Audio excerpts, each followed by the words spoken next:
I rise today to address a matter of significant concern to the people of New South Wales: the management of our national parks, the critical issue of public recreational access and the devastating community impacts of closures. Mount Warning, also known as Wollumbin, is the focal point of this issue. This is a national park that has stood for over 100 years and was shut down over cynical issues of COVID safety and then unaccountable grounds of Aboriginal cultural heritage, never mind the severe economic impact of the neighbouring towns. Members may recall that in August last year I visited the Mount Warning region. I spoke with locals in the towns of Yukai and Murwillumbah and saw firsthand the terrible economic impacts of this unnecessary closure. I saw for myself why Mount Warning National Park was an international tourist attraction. It is an amazing climb with a beautiful view at the top. It did nearly kill me, but I made it up and down. I defied the law and... Thank you. Yes, I am too. I defied the law and I will do it again. US President Thomas Jefferson taught us that if a law is unjust, a man is not only right to disobey it, he is obligated to do so, end quote. Well said, Mr. Jefferson. The race-based closure of Mount Warning and so many other national parks and public places is immoral, it is reductive and it is intellectually obscene in the 21st century Australia. The people pay for national parks and they require access to them for their natural right to engage in recreational activities in wilderness areas. On the 25th of March 2025, the Libertarian Party petition on this matter secured over 27,000 signatories and urges the New South Wales Government to clarify its position and strategy regarding the provision of ongoing and unrestricted public access to national parks for recreational activities such as four-wheel driving, motorcycle riding, mountain biking, camping, hiking, fishing, hunting and other recreational activities. I really must thank Tony Crook of the Outer Side for collaborating so closely with my office on this issue. Our petition gathered 27,230 signatures, and I would argue that it would have gathered more if there had not been an ill-timed IT outage in the Parliament's website which slowed down the momentum. This petition is currently the largest petition in this session of Parliament, even eclipsing the critically important petition against Equality Legislation Amendment Bill 2023. This petition called on the New South Wales Government to identify its position and strategy on the management of New South Wales national parks, specifically regarding the provision of ongoing and unrestricted public access to national parks for public recreational use, including but not limited to recreational four-wheel driving, motorcycle riding, mountain biking, camping, hiking, fishing, hunting and other recreational activities. The petition requested that the House conduct a parliamentary inquiry into all track and area closures in all New South Wales National Parks and Wildlife Service managed land over the last 10 years, including detailed justification for the restriction of public access in each area, and ensuring economic impacts on local communities and associated industries are taken into account. Now, Mr. President, I understand that there's about 185 closures at the moment across New South Wales. Now, there's various reasons given and it's all vague. We need transparency and the public need to see what is going on. The huge response from the community reflects a deep-seated desire to preserve the recreational rights of the public to enjoy and utilise our national parks. These parks are not just areas of natural beauty, they are integral to the lifestyle, culture and enjoyment of many Australians and tourists alike. If we want citizens to truly appreciate and value the natural environment, then the best way to achieve that is for them to experience it firsthand. However, over recent years, New South Wales has witnessed a disturbing trend of increasing restrictions and closures of public access to national parks for a variety of reasons, many vague. Areas that were once freely accessible to recreational purposes are now being sectioned off, often under the guise of conservation or safety concerns or Aboriginal cultural heritage. While conservation is undoubtedly important, it must not come at the total expense of public access and freedoms. This is not a problem exclusively caused by Labor. There has been a bipartisan capitulation to conservation conservatives in the coalition as well. Mount Warning was initially closed by the coalition. The government's approach to national park management has seemed more focused on control and restriction than on balanced management. This has led to frustration and disappointment among the public, who feel that their voices are not being heard and their recreational rights are being eroded. The role of New South Wales Parliament is to listen to the concerns of the people, and this naturally includes engaging with local communities, recreational groups and stakeholders to develop policies that balance conservation area efforts with public access. which is currently not being achieved. The scales are ever skewed towards conservation and closure. This government needs to recognise that recreational activities can coexist with conservation. Four-wheel driving, for example, can promote environmental awareness and appreciation. These activities also contribute to the local economy and provide opportunities for families to connect with nature and enjoy a low-cost holiday. When government members rise to speak today, they will likely cite the importance of conservation in national parks, and look, every member of this place cares about conservation as well. However, the Minister and the New South Wales National Parks and Wildlife Service have gone too far. No one is proposing that tourists go around tramping on Wallamide pines in secretive areas of the Blue Mountains or damage other sensitive ecology, but rather retain access to national parks that have been in public use for several generations. It could be argued, oh, well, there are 53 million visits to national parks in 2022, and that number is rising. We've opened this and that.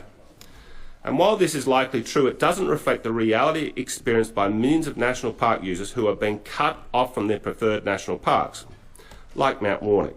It could be claimed that most closures are short-term and for essential management and maintenance, yet park alerts, such as those for Kangara Boyd National Park, show trail closures lasting over 18 months since flood damage in 2022. Well, I think the flood has passed along. I am also concerned about the authoritarian overreach of the New South Wales Parks and Wildlife Service. I recently received correspondence from a resident of Queensland regarding a penalty he has received for riding his bike with friends on the allegedly closed roads of the Yabra Plains Road and Joe's Box Road in the Kyogle Shire Council area and within the Yabra National Park. I have carefully read this correspondence and reviewed this legislation and regulations this individual refers to, and I concur that the authority of the National Parks and Wildlife Service to issue this penalty may have been inappropriate at this time, as that these roads appear to have been incorrectly claimed by National Parks and Wildlife Service. At the time of this penalty, the Yabra National Parks had been under a interim statement of management intent, but there is currently not a management plan in place. Further, Transport for New South Wales have confirmed that Yabra Plains Road and Joe's Box Road are local roads under the management of Kyogle Council, and that any queries with regard to these roads should be directed to them. The Transport for New South Wales map of New South Wales road network classification also agrees with the correspondence received by this individual. I am concerned that National Parks and Wildlife Services have exceeded their authority and issued a penalty on the presumption that they possess ownership of these roads, when in fact they do not. This is disturbing and far from an isolated trend and must be rejected, reviewed and renounced. Another disturbing trend, which is regrettably backed by the Coalition, is the development of the joint management plans with Aboriginal custodian groups. Correspondence received by Access for All Incorporated from the National Parks and Wildlife Service on the 18th of August 2023 read, quote, National Parks and Wildlife Service, in partnership with Aboriginal communities, is undertaking consultation and development of a proposal for a new model of Aboriginal joint management of national parks and reserves. The proposal for this new model is to provide for the potential handback of title to all national parks over a 15 to 20 year period, end quote. Now, Mr. President, budget estimates about a year ago, I asked one of the senior bureaucrats, are these rumours true that we've got a plan to hand all the national parks over to Aboriginal groups? And that bureaucrat said, yes, that is the long-term plan. Now, they don't want the public to know about that because there'll be a pretty big rally out the front, I would imagine. What joint management plans represent is a threat to public access to national parks, and by the words of the Minister's Department, they have their eyes on potentially all national parks in New South Wales. The bureaucrat told me that they're thinking about giving, well, the plan is a very long-term plan, to give all national parks basically freehold title to Aboriginal groups. This is chilling. It is undemocratic. It is laws based around someone's family tree. The petition presented to this council is a clear call to action for the New South Wales Government to reassess its approach to the management of national parks. The rights of the public to access and enjoy our national parks while ensuring their preservation for future generations is imperative. I urge the Government to heed the voices of the people and work collaboratively to develop a strategy that respects both conservation and public access. As a Parliament, we can do that via a public inquiry. Now, Minister Sharp has replied to the petition in her ministerial reply, and said that an inquiry is not supported at this time, as, quote, the government's preference is to engage and work directly with local communities and stakeholders. This is a more efficient way to find locally based solutions and alternatives that are compatible with the protection of conservation values and visitor safety and ensure the ongoing enjoyment of our national parks, end quote. Clearly, the over 27,000 petitioners do not share the Minister's view that this is the most efficient or democratic path forward. This petition is a loud call for a public inquiry to action. Rejecting the call for inquiry is both a political and ethical mistake by the government. An inquiry is the perfect opportunity for the government to re-engage with all sides of the community and restore confidence in the management of national parks. An inquiry will bring public transparency to this issue. I must also take this opportunity to query a strange claim made by the Minister in her reply, quote, New South Wales Parks and Wildlife Service staff do work alongside highly skilled volunteers to implement shooting programs to manage feral animals under the Supplementary Pest Control Program. This includes volunteers from the Sporting Shooters Association of Australia, end quote. I have no doubt that this program exists, but I can't say that it's a terribly effective program. Go and ask anyone from the bush. Pigs, deers, feral cats and feral dogs are an escalating menace. Allowing for recreational hunting in national parks would result in a natural cull of these feral and destructive animals. I remind the House I called for an inquiry into the closure of Mount Warning National Park in February last year.